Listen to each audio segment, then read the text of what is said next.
kamikaze ground robot, naval drone na kayang maglayag sa malalim na karagatan, lumang eroplano na ginawang drone mothership, at Frankenstein na hybrid air defense system.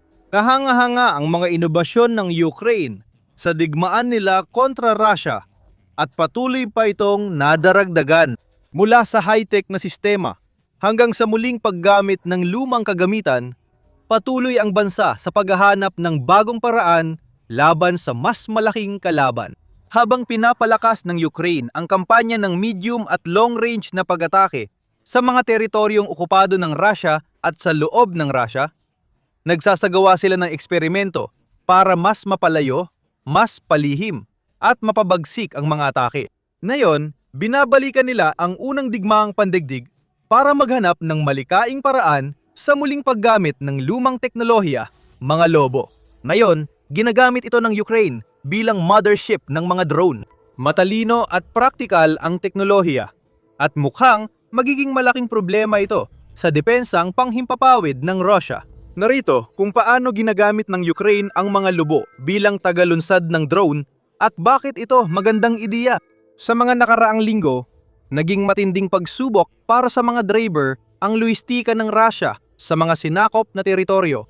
Ang mga M14 at H800 at 20 na highway na nag-uugnay sa mga sinakop na teritoryo ng Crimea at Kherson, Zaporizhia, Donetsk at Luhansk Oblast sa mainland ng Russia ay naging malalawak na zona ng kamatayan.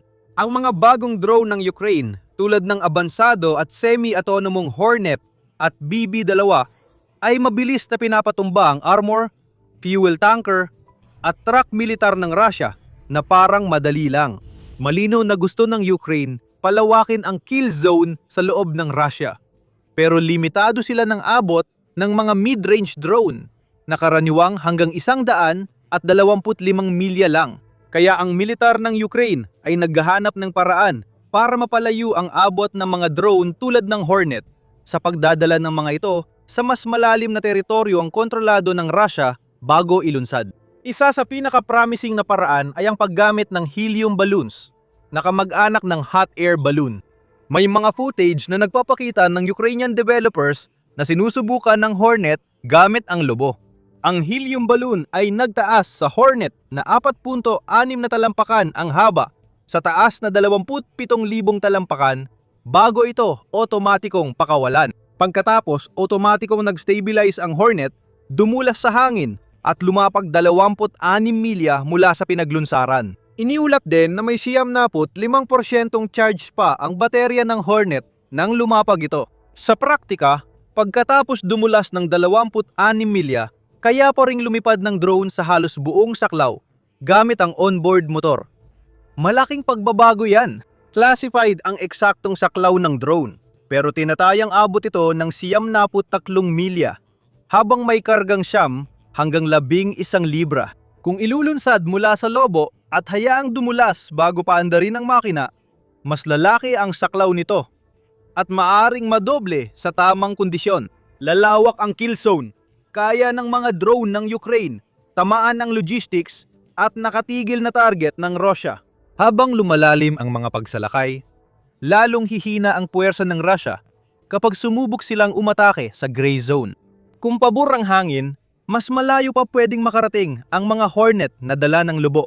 Sa pamamagitan ng pagsasamantala sa direksyon ng hangin at taas, maaring maglakbay ng mas malayo ang mga lobo bago pakawalan ang mga drone. At ang mga drone na pakakawalan ay maaring dumulas pa ng mas malayo bago paandarin ang kanilang mga motor para sa huling pagbaba. Ayon sa ulat, automatiko ang pagpapakawala at pwedeng matrigger ayon sa nakatagdang taas, mga parameter ng geofencing, timer, o kahit walang operator na direktang nakikialam. Magdagdag ka pa ng Starlink terminal at lalo pang humahaba ang saklaw. At yan mismo ang ginagawa ng Ukraine. Napansin na may mga Hornet na may Starlink terminal na nakakabit sa loob ng ilang buwan. Nagbibigay ang mga terminal ng eksaktong pagmamanobra at visual na pag-target ng real-time hanggang sa mismong pagtama. Ngayon, ang kombinasyon ng pagpapalipad gamit ang lobo sa mataas na altitude, automatikong pagpapakawala, pag-glide at gabay ng Starlink ay nangangahulugan na ang saklaw ng Hornet ay maaring mapahaba ng walang hanggan sa teora. Kahit sa maikling distansya, malaki pa rin ang benepisyo ng pagpapalipad ng Lobo para sa mga operator ng Ukraine. Mas malaking lakas kapag talagang kailangan. Dahil malaking bahagi ng lipad nito ay nakaglide lang kapag inilunsad mula sa Lobo, ang Hornet ay nakakatipid ng karamihan sa lakas nito para sa mga komplikadong galaw habang papalapit sa target. At para biglang pabilisin ang takbo nito sa huling bahagi ng pag-atake. Dapat nitong dagdagan ang lakas ng pagsabog at gawing mas mahirap itong pabagsakin. Ngayon, binanggit na rin na ang Ukraine ay sumusubok ng iba pang paraan ng pagpapalipad ng drone mula sa himpapawid.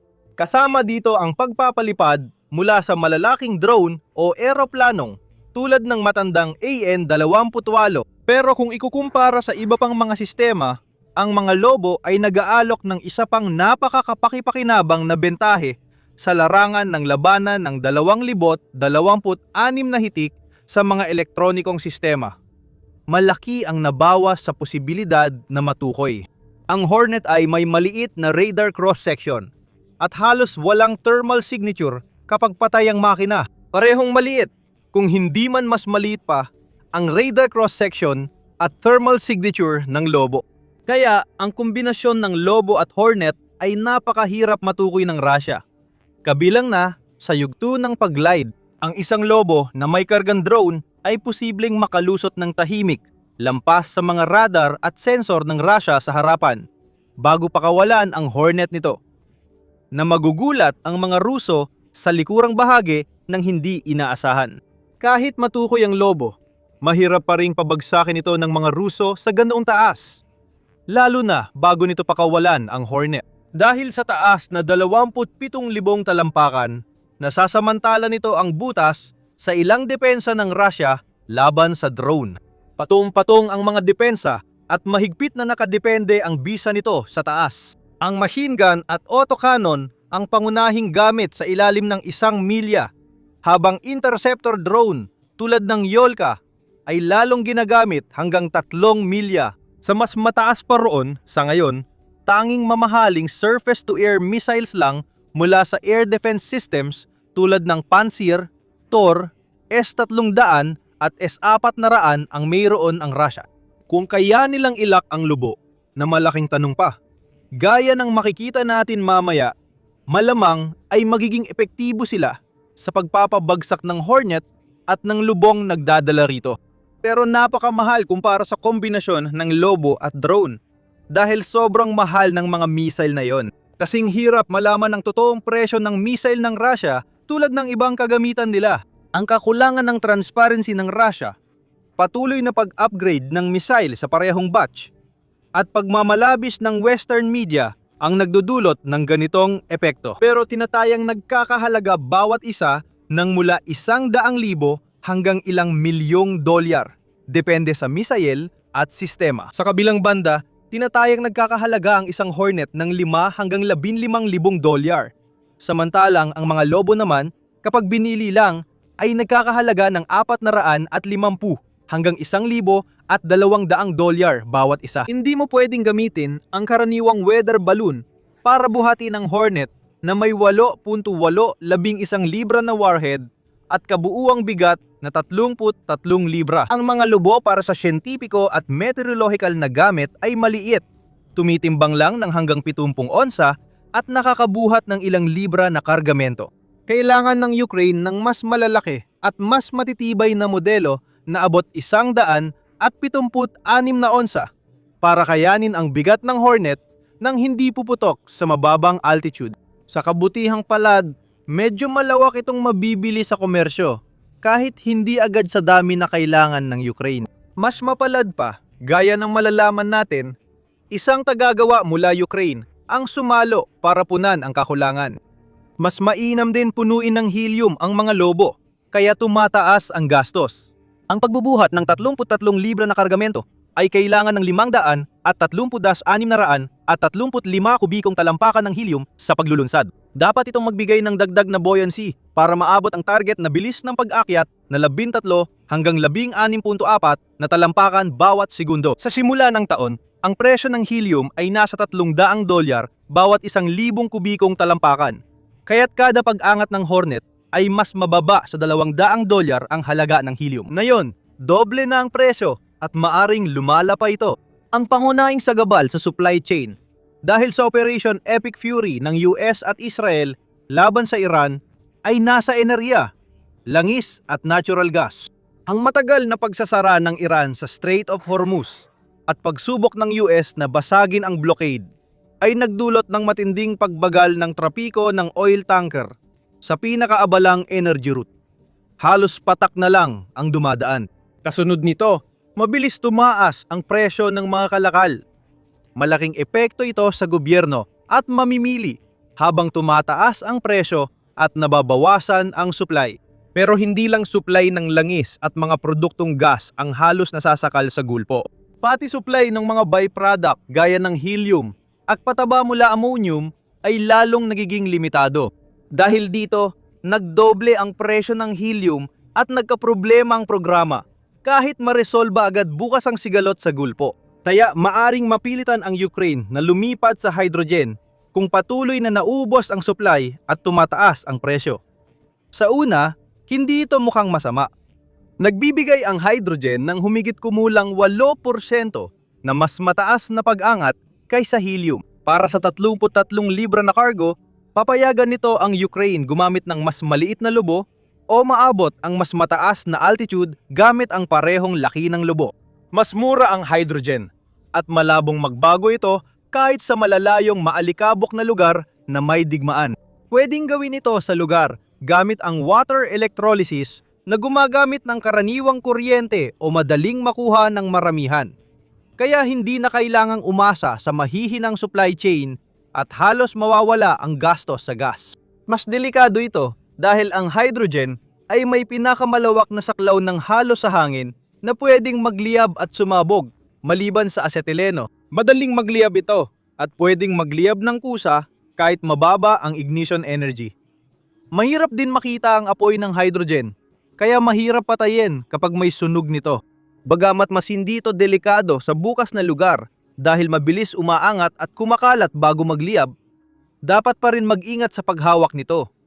Lalo na kapag pinupuno ng lobo na may napaka-explosive na warhead. Pero kahit anong gas pa ang gamitin ng Ukraine para punuin ang mga lobo nila, ang kabuuang gastos ng lobo, gas at Hornet ay nasa 8,000 hanggang $20,000 lang, kumpara sa $100,000 hanggang $2 milyong para sa isang interceptor na misil ng Russia.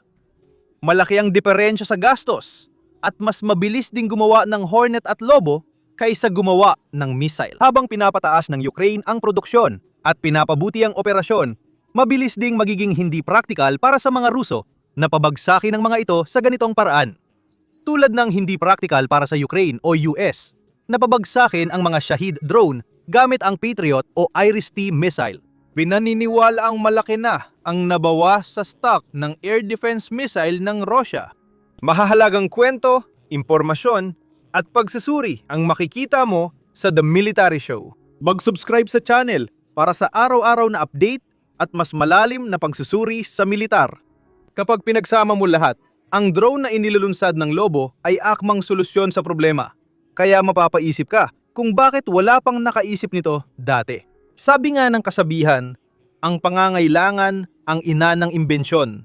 Dahil ipinataw sa Ukraine ang unang malaking digmaan sa panahon ng makabagong pakikidigma, napilitan silang humanap ng mga bagong solusyon at harapin ang mga hamon. Sa totoo lang, ang China ay nagsasagawa rin ng mga eksperimento gamit ang mga drone na inilulunsad ng Lobo, bagamat nasa ibang antas ng teknolohiya at para sa ibang layunin. Sa mga video nung huling bahagi ng 2024 at unang bahagi ng 2025, makikitang matagumpay na nasubukan ng China ang high-altitude balloon bilang plataporma sa paglulunsad ng hypersonic drone tulad ng MD-19 at MD-2. Mas malalaki ang mga lobong ito kaysa sa ginagamit ng Ukraine. Kaya na nilang iaangat ang mga drone hanggang 12.5 hanggang 18.5 milya taas bago pakawalan. Imbes na palawigin ang abot ng mid-range na drone gamit ang taas. Layunin nito na bigyan ng malaking kalamangan sa taas at potensyal na enerhiya ang ultra high speed at mas malayuang drone bago pasindihan ang kanilang makina. Ipinakita ng mga institusyong pananaliksik sa China ang kakayahang magpakawala ng mga pangkat ng dumadausdos na micro-drone mula sa iisang malaking lubo. Parang sa Ukraine na gumagamit ng lubo at Hornet. Pero dito, mas malaking lubo ang gamit. Sa pagsubok ng China, isang lubo na kayang magdala ng 300 at 30 libra ang naglabas ng 12-dosenang GPS-guided na maliliit na glider para sa saturation attacks. 10 ulit na mas malaki yon kaysa kapasidad ng mga lobo ng Ukraine. Ang dagdag na laki ay nagbibigay sa mga lobo ng China ng mas malaking kapasidad. Ngunit kapalit nito ay mas nagiging kapansin-pansin sila at mas madaling pabagsakin. Kahit mukhang taliwas sa inaasahan, hindi madaling pabagsakin ang lobong puno ng helium o hydrogen. Hindi ito manipis na party balloon na madaling pumutok sa aspile o kuko ng pusa. Pareho lang ang konsepto ng dalawa. Ang lobo ay isang supot na puno ng napakagaan na gas na siyang dahilan kung bakit ito nananatili sa ere. Karaniwan, ang mga profesional na lobo na gamit ng Ukraine at China ay gawa sa manipis at nababanat na materyales tulad ng latex, polyethylene o mylar. Maaring isipin mong madaling pabagsakin ang manipis na materyales gamit ang ligaw na bala ng machine gun ng fighter jet. Pero hindi ito laging totoo. Mahirap pa ring pabagsakin kahit gamit ang precision air-to-air missile. Baka naalala mo pa yung Chinese spy balloon na lumipad sa US at naging malaking balita noon. Sa huli, pinabagsak ito ng isang air-to-air missile na pinaputok mula sa US F-22 Raptor jet. Pero noong 1978, pinaputukan ng Canada ng halos 1,000 bala ang isang weather balloon at hindi pa rin nila ito napabagsak. Napatunayan na ang manipis na material ng lobo ay hindi nagpapasabog sa karamihan ng fuse ng anti-aircraft missiles. At kahit tamaan ng kanyon o machine gun sa mataas na altitude, hindi agad ito babagsak. Dahil sa maliit na diferensya ng presyon sa mataas na altitude, dahan-dahang lalabas ang gas at babagsak ang lobo. Pero maaring tumagal ito ng ilang araw. Sa oras na yon, malamang nakumalat na sa internet ang mga video ng epekto ng drone na inilabas nito. Siyempre, walang perpektong sistema o teknolohiya at may hamon din ng mga lobo. Una sa lahat, umaasa sila sa ihip ng hangin. Magagamit lang ito ng Ukraine kapag ang hangin ay papunta sa target, tulad ng Crimea o Moscow. Kaya't limitado ang mga target na pwedeng tamaan anumang oras. Walang saysay magpalipad ng lobo sa Crimea kung dadalhin lang ito ng hangin sa Black Sea o ibabalik sa iyo. Ngayon, ang pattern ng hangin sa pagitan ng Ukraine at Russia ay depende sa panahon at reyon na nagpapalit-palit ng agos mula kanluran papunta sa Russia at silangan o hilaga papunta sa Ukraine o timog depende sa buwan at latitude. Madalas, pabor sa Ukraine ang hangin. Oktubre hanggang Marso, ang mga bagyong Atlantiko ay natutulak ng hangin mula Europa, tumatawid sa Ukraine hanggang Rusya. Ibig sabihin, ang mga lobo mula Kiev, Chernihiv at Sumy sa hilaga ng Voyakov Axis ay natural na pupunta sa Moscow, Rostov at gitnang Rusya. Sa timog ng Axis, isang klimatological na hangganan ang naghahati sa Ukraine sa dalawang sona ng hangin, kung saan ang hangin ay papunta sa mga sinakop na teritoryo at Ukraine. May pagkakataon lang ang Ukraine magpalipad ng lobo sa Crimea tuwing taglagas dahil sa kanlurang hangin.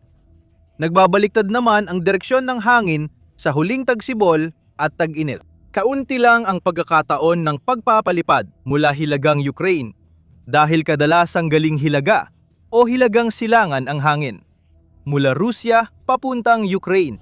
Gayunpaman, sa katimugang bahagi ng Ukraine, sa kahabaan ng steppe at baybayin, nangingibabaw ang mga hangin mula hilaga at hilagang silangan na nagtutulak ng hangin patimog papuntang Dagat Itim at Crimea. Malamang na magkakaroon ng pag-atake gamit ang lobo mula hilaga patungong gitnang Rusya sa taglagas, taglamig at maagang tagsibol. habang sunod-sunod natatamaan ang Crimea at mga sinakop na teritoryo sa timog sa ibang bahagi ng taon. Gayunpaman, magkaiba ang mga pattern sa 27,000 talampakan at sa lupa. Sa taas na yon, mas malakas at palaging kanluran ang hangin dahil sa jet stream. Posibleng maglunsad mula sa magkabilang panig ng axis patungo sa iba't ibang lokasyon sa Rusya buong taon. Ngayon, baka iniisip mo kung paano naisip ng Ukraine na gumamit ng mga lubo para maglunsad ng mga drone sa simula pa lang. Malamang hindi naman yan kalayuan sa dati na nilang ginagawa dahil matagal na nilang ginagamit ang mga ito para sa iba pang layunin sa buong digmaan. Ang pinakakaraniwang gamit ng mga lubo sa Ukraine ay siya ring pinakakaraniwang gamit ng mga lubo mula pa noong unang ginamit ito ng mga militar mahigit 200 taon na ang nakalipas. Pagmamamatsyag mula sa himpapawid. Sa ngayon, ginagamit pa rin ang observation balloon bilang mataas na plataporma para obserbahan ang galaw ng kalaban. Maaring malaki na ang pinagbago ng mga teknolohiyang ginagamit nila sa paglipas ng mga siglo. Pero nananatiling pareho ang pangunahing benepisyo na ibinibigay ng mga observation balloon. Unang ginamit sila ng militar noong digmaang revolusyonaryo ng Pransya. Noong labanan sa Lerus, 1774, ginamit ng French Aerostatic Corps ang balloon na L'Enfant para matukoy ang posisyon ng tropang Austrian na tumulong sa tagumpay ng mga Pranses. Mabilis sumikat ang teknolohiya at pangalan ng balloon nung digmaang sibil sa Amerika sa maagang bahagi ng dekada 1800 at 6 na po nag-operate ang Union Army Balloon Corps ng 7 hydrogen balloon gamit ang Intrepid na ipinangalan mula sa naunang French reconnaissance balloon. Nagbigay ang mga balloon ng real-time na impormasyon sa telegrapo at nagdirekta ng putok ng artilyera ng may katumpakang hindi pa nararanasan noon bilang unang organisadong gamit ng aviation sa digmaan. Ang unang digmaang pandaigdig ang ginintuang panahon ng military balloon, kung saan parehong panig ay nagpakawala ng libu-libong tethered observation balloon sa kanlurang larangan. Mahalaga ang mga ito, kaya pangunahing misyon ng mga fighter pilot na pabagsakin ang mga ito. Madalas tumatalo ng mga tagamasid ng balloon gamit ang parachute kapag nasusunog ang mga balloon dahil sa incendiary na bala. Ngayon, pareho rin ang papel ng mga observation balloon ng Ukraine. Pero electronics na ang nagmamasid sa halip ng mga tao. May parachute man o wala. Malawakang ginagamit ng Ukraine ang mga tethered balloon na kilala rin bilang mga aerostat bilang mga airborne repeater para malampasan ang Russian Electronic Warfare o EW jamming. Sa madaling salita, itinatataas ng mga balloon ang mga tactical radio sa taas na 1,600 at 40 hanggang 3,200 at 80 talampakan na nagpapalawak ng secure na komunikasyon sa pagitan ng mga unit sa lupa hanggang higit sa 60 milya. Dahil dito, nagagawang nakokontrol ng mga komandante ang FPV drones at naikoordina ang artilyeriya kahit sa malalalim na lambak o urbanong lugar na harang ang linya ng paningin. Dahil relay ay nasa himpapawid, hindi ito masyadong apektado ng jamming mula sa lupa na karaniwang nakakaistorbo sa mababang signal. Mahalagang bentahe ito sa labanan sa lupa. Halimbawa, noong paglusob ng Ukraine sa rehiyon ng Kursk ng Russia noong 2024-2025, ang mga lobo na ito ang nagsilbing tanging matatag na ugnayan para sa mga umatras na unit ng Ukraine kapag ang mga ground network ay puno na o na-jam. Ginagamit ng Ukraine ang tethered na lobo bilang mga matang nakabantay sa himpapawid para matukoy ang lokasyon ng target sa pamamagitan ng triangulasyon. May mga antena ito para sa direction finding, kaya natutukoy ang lokasyon ng UAV operators ng kalaban sa pagdetect ng control signals hanggang 56 na milya ang layo. Dahil dito, natutukan ng artilyerya ng Ukraine ang mga piloto, hindi lang mga drone. Ginagamit ng Ukraine ang mga drone para sa target triangulation. Ngunit, hindi tulad ng mga battery-powered drone na kailangang bumalik agad sa base matapos ilang oras. Ang tethered balloon ay kayang manatili ng 1 linggo sa isang lugar. Nagbibigay ng tuloy-tuloy na video at thermal imaging para bantayan ang paggalaw ng tropang Ruso at mga sentro ng kanilang lohistika. Nagagawa ng mga balloon ang mabibigat na gawain sa electronic warfare at signals intelligence na di kaya ng maliliit na drone. Halimbawa, kaya nilang magdala ng mabibigat na sensor, na sumasagap ng mga komunikasyong radyo at emisyong radar ng mga Ruso at ipinapasa ang datos sa artilyerya para sa counter battery fire. Hindi lang minamatyagan ng Ukraine ang mga Ruso gamit ang balloon. Ginagamit din nila ito sa aktibong electronic warfare. Ang iba ay nilagyan para mag-broadcast ng peking GPS signal o mag-jam ng guidance system ng Russian glide bomb na nagpapababa ng katumpakan ng airstrike ng Russia sa mga lungsod. Ang iba ay nilagyan ng radar reflectors na lumilikan ng peking target na ginagaya ang lagda ng eroplano o cruise missile. Dahil dito, napipilitan ang Russian Air Defense Crew na magpaputok ng mamahaling missile sa walang laman na himpapawid na ilalantad ang posisyon nila at nauubos ang inventaryo para sa wala. Gaya ng nakikita ninyo, ang simpleng weather balloon ay maaaring maging napakakapakipakinabang na kagamitan sa kamay ng isang mapamaraan na hukbo. Ayon sa ulat, nagpalipad na ang Ukraine ng mahigit 1,000 papasok sa Russia para sa iba't ibang layunin mula taglagas 2025 dahil libo-libo pa ang maaring dumating. At mayroon ng mga baryanteng kayang magpalipad ng Hornet, mas mahalaga ngayon ang pagsigurado sa supply chain. Sa kabutihang palad, may kumpanyang Ukrainian na agad kumilos. Ang Aerobavovna ang una at tanging kumpanyang Ukrainian na gumagawa ng mga military aerostat sa malakihang produksyon at nagsusupply umano ng karamihan sa supply ng mga tactical na lobo ng Ukraine. Itinatag ni Yuri Vesoven ang mga lobo ng kumpanya ay gawa sa magaang polymers at kayang ilunsad sa loob ng 5 hanggang 25 minuto. Gumagawa ito ng lobo para matugunan ang karamihan sa iba't ibang pangangailangan ng Ukraine, kabilang ang modelong kayang buhatin ang Hornet. Hindi pa tiyak kung kaya ng Aerobavovna ang demand. Kung magpapatuloy ang Ukraine sa paghasa ng solusyong ito, malamang hindi lang kumpanyang ito ang gagawa ng tactical na lobo para sa militar nila sa hinaharap. Susububaybayan namin ang mga kaganapan at sana'y makapag-ulat sa lalong madaling panahon tungkol sa mga Hornet na inilulunsad mula sa lobo sa labanan. Kaya mag-subscribe sa channel para hindi ma-miss. Kung interesado pa kayo sa inobasyon ng Ukraine, panoorin ang video tungkol sa paggawa nila ng robot na hukbo. Salamat sa panonood!